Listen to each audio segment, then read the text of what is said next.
ladies and gentlemen. What if I told you that how you dress is literally a weapon?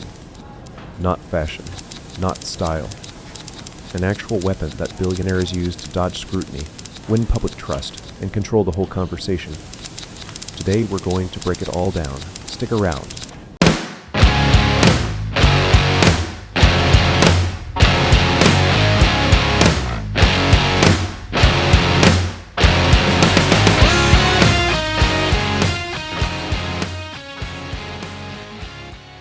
Let's be real for a second. You've seen Mark Zuckerberg in that boring gray t-shirt 1,000 times.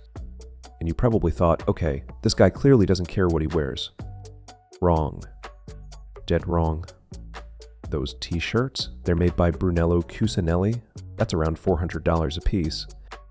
That just a normal guy look, carefully engineered, every single detail. And Zuckerberg isn't alone. From Steve Jobs to Elon Musk to Jensen Huang, every single billionaire running a trillion-dollar company is playing the same game. It's called frame control. And once you see it, you can never unsee it. So what exactly is frame control? It's the art of deciding how people see you before they even talk to you. It's the reason politicians use certain words. It's why courtroom lawyers ask leading questions.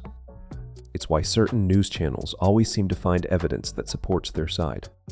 The frame is the lens. And whoever controls the lens controls the story. Now imagine applying that same level of psychological strategy to your personal image. That's what every major tech billionaire has quietly been doing for years. So let's get into it. Okay, Volky, I've heard the term frame control before, but what does it actually mean for normal people? Think of it like this. Every time you walk into a room, people make a split-second judgment about you. Yeah, the vibe check. Exactly. And the vibe you give off, that's the frame. You can either control it or let other people define it for you. Okay, so billionaires literally engineer their own headlines. That's kinda wild. Bingo. Think of it as writing the headline before the article gets published. You decide what people read first. Billionaire case studies. Let's start with the most iconic example of frame control in modern business, Sam Bankman-Fried. Before he was convicted of fraud in 2023, SBF was beloved by the media. His secret? Intentionally disheveled hair and a casual hoodie image that made him look like a tortured genius. According to testimony at his trial, he deliberately cultivated this look to avoid seeming like a billionaire braggart.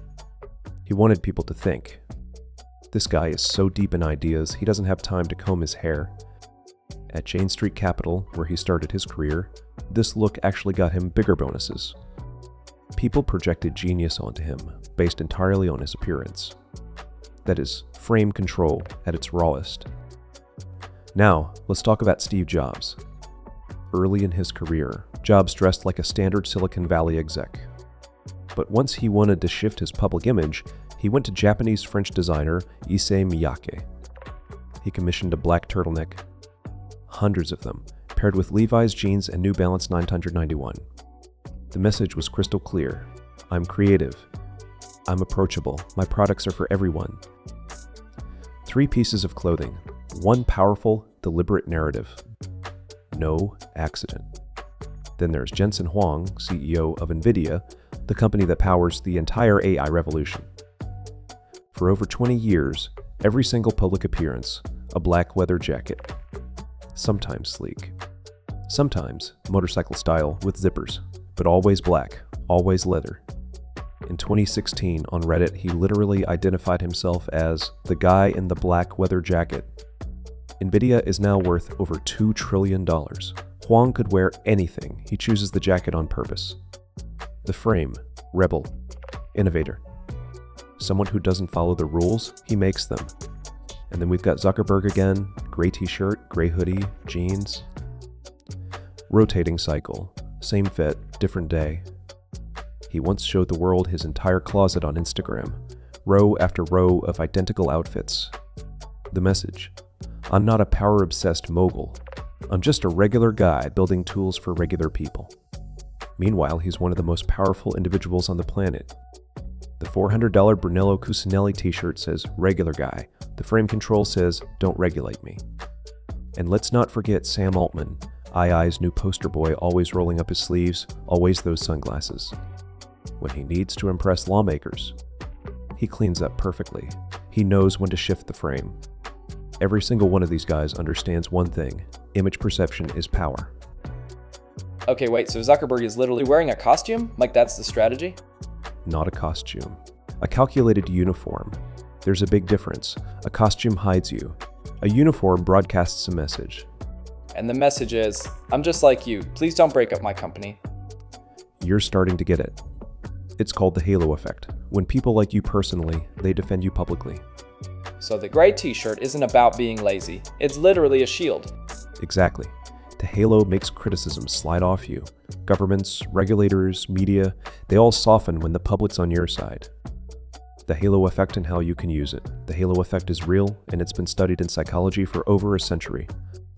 When people view you positively in one area, they automatically assume you're good in other areas too. It's why liked brands get away with premium pricing. It's why liked politicians get more benefit of the doubt. And it's exactly why billionaires who are liked face dramatically less regulatory heat than those who aren't. Look at Elon Musk. For years, a huge chunk of the public was rooting for him.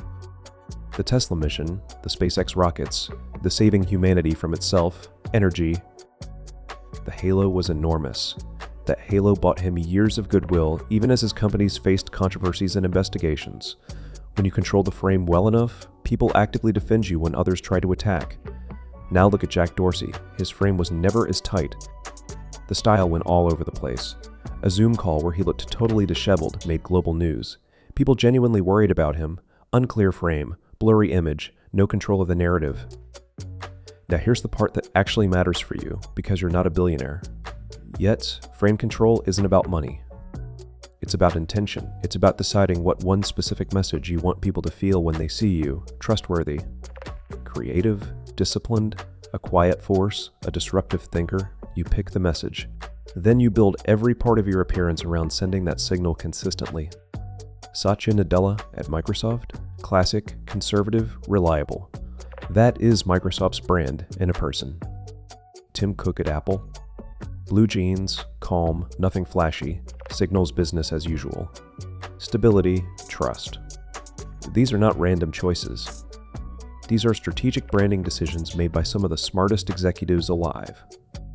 And you can do the exact same thing with the clothes already in your closet.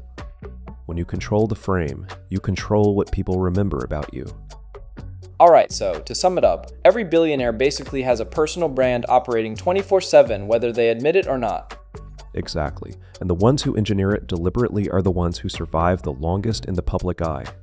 And the takeaway for us is, figure out what vibe you want to give off and then dress to lock it in. You nailed it. Decide the message first. The outfit comes second, not the other way around. Because if you don't control the frame, someone else will control it for you. And usually not in your favor. The most expensive thing you can wear is someone else's opinion of you. That one's going on my wall, Volky. That one's going on my wall. And finally, every single day you're being framed by the choices you make about how you present yourself. The question isn't whether the frame exists. It always does. The question is, who's writing it, you or everyone else? The world's most successful people made a deliberate decision to control that story. You could start doing the same thing today. No $1 billion required. If this hit different, drop a comment below. Tell us what frame you're building for yourself. Because financial intelligence isn't just about money. It's about power. Thanks for your time to watch Reese, and please subscribe to Volky Econ 101. We'll see you in the next one.